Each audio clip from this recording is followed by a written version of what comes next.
It's David Ducker coming back at you, and today we're going to be talking about describing terrain, describing the battlefield, the world that your characters see, so that you can see through their eyes.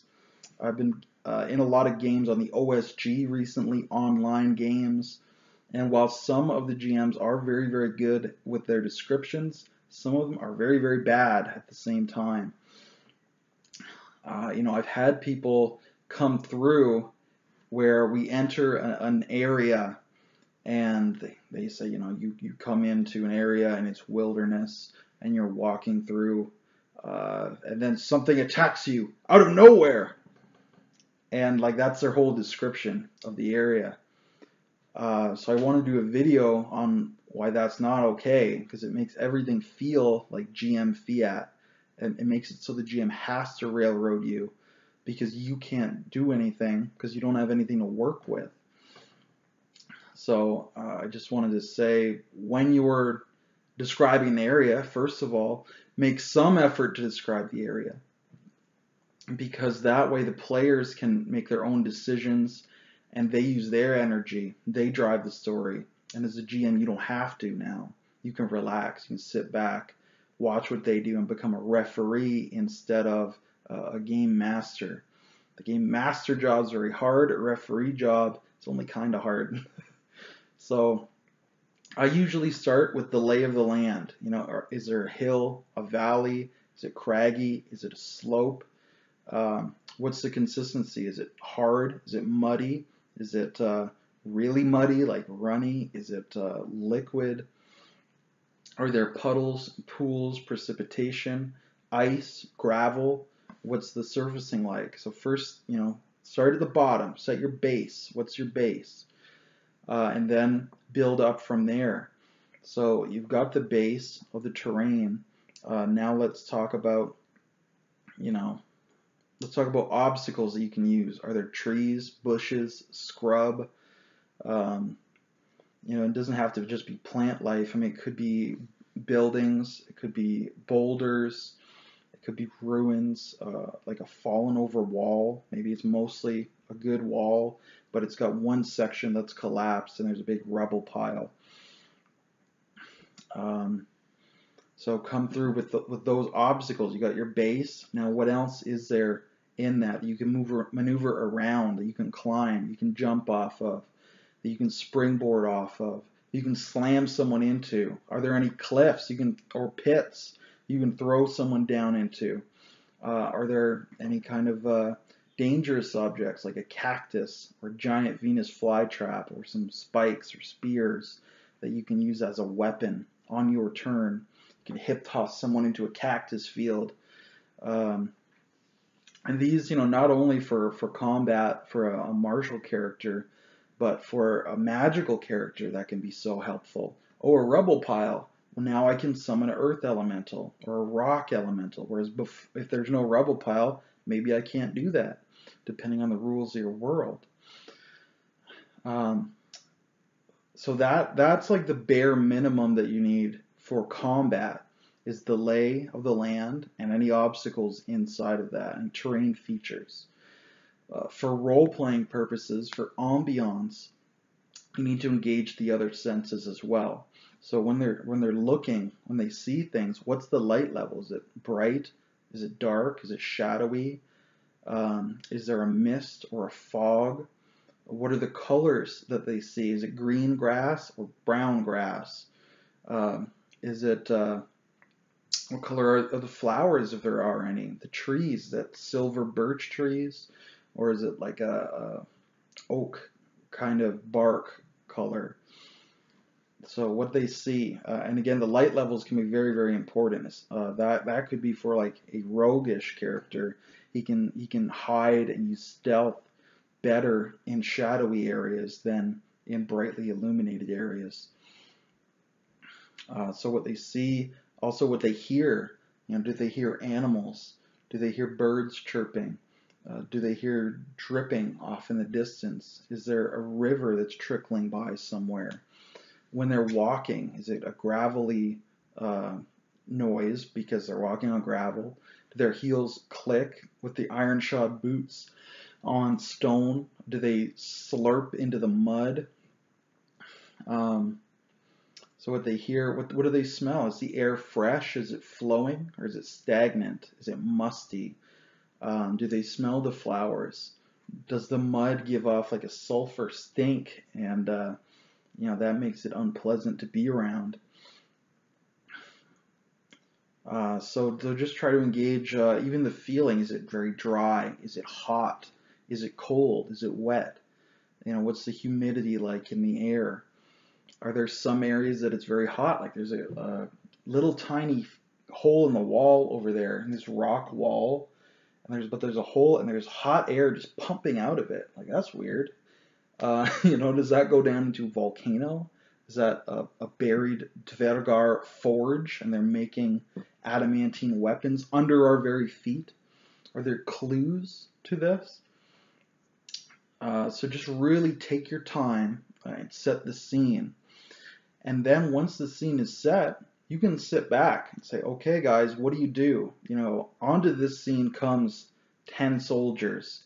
And of course, you describe this, 10 soldiers wearing mail. 5 of them have shields and axes, and the other 5 have bows, let's say. And they're over here, and they're coming through to the south. So you've got, tors of rock, you've got some mud, you've got a pit and a boulder. What do you do?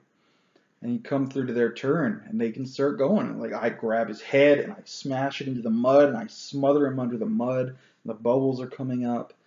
The next guy, you might grab him and throw him against that tor of rock and just start gut punching him. The dirty boxing, but he can't backpedal because he's up against the rock. Someone else, might scoop the man up and toss him out into that pit. You could have the rogue scramble up on top of the boulder and get his own bow and have covering fire on you. The mage might animate one of those tors of rock into a giant earth elemental, and then it can lumber forward, getting peppered with arrows as it goes, and backing the bad guys up towards the stream. The archers back them up into the stream, and then just fall on them, and there's a big splash, and the water comes up, and 3 of the archers are buried under rubble now. You can hear them drowning underneath this elemental. So you can just use these things in your description as a player, but only if the GM gives them to you in the first place. And it's the same thing inside of a room. You can hit people with chairs. You can throw them into chairs. You can springboard off of a chair. You can pull a bookshelf down onto someone. You can climb a very tall bookshelf. If there's columns supporting the roof, maybe you can climb up that or smash that column out. If you have super strength, if you're a wizard, what have you, you could smash that column out, and maybe a section of the ceiling collapses. Or maybe the column itself can be pushed down onto someone. Statues, tapestries, tables. If there's silverware set out, if there's swords on the wall as a display, you can use all of these things to your advantage in combat. And maybe I'll mention art again, because that's such a fun topic. Not necessarily in combat, but just when you're walking through an area, of course, describe the architecture. I think I did a separate video on architecture, and also describe the art. See, the art and the architecture, those two things reveal the history of this region. Especially like a noble's castle, he'll have art depicting his family's history. So that gives you a chance to exposit. The count has a tapestry depicting his ancestors' victory over Azavar Kull. And Azavar Kull came down with an invasion, but House Shawalter was able to hold off and defend the city until reinforcements arrived. So now you know something about the region, and you know something about this house, that they are steadfast and strong, and they'll never quit. They're stubborn, and that's a personality trait that could come down through the history of the house. And of course, architecture. Nuln is dwarf built. That tells you something about the history. They used to get along really, really well with dwarfs. There's still a lot of dwarfs in the city. Uh, and the way I could tell you that as a GM is not by saying there's a lot of dwarfs in the city. It's just by saying the houses are low and the walls are thick. It's all stone construction. It's seamless. There are bas reliefs everywhere.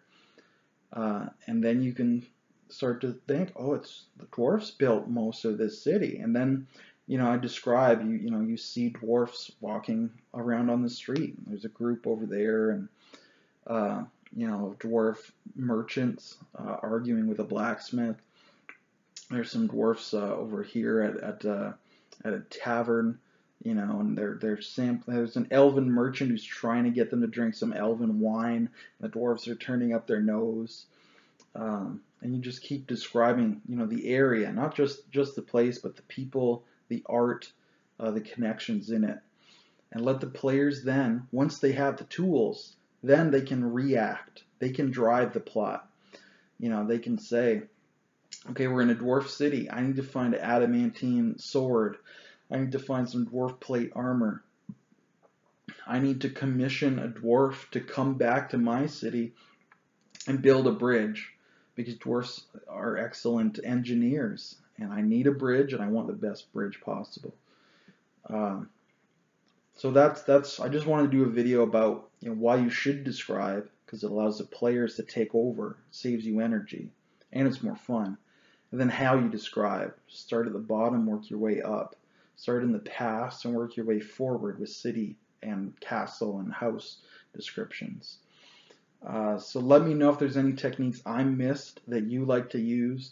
Let me know when you've seen places described poorly, when you've seen them described well, how that impacted the game and your fun and enjoyment. And until I see you again, good day and good gaming.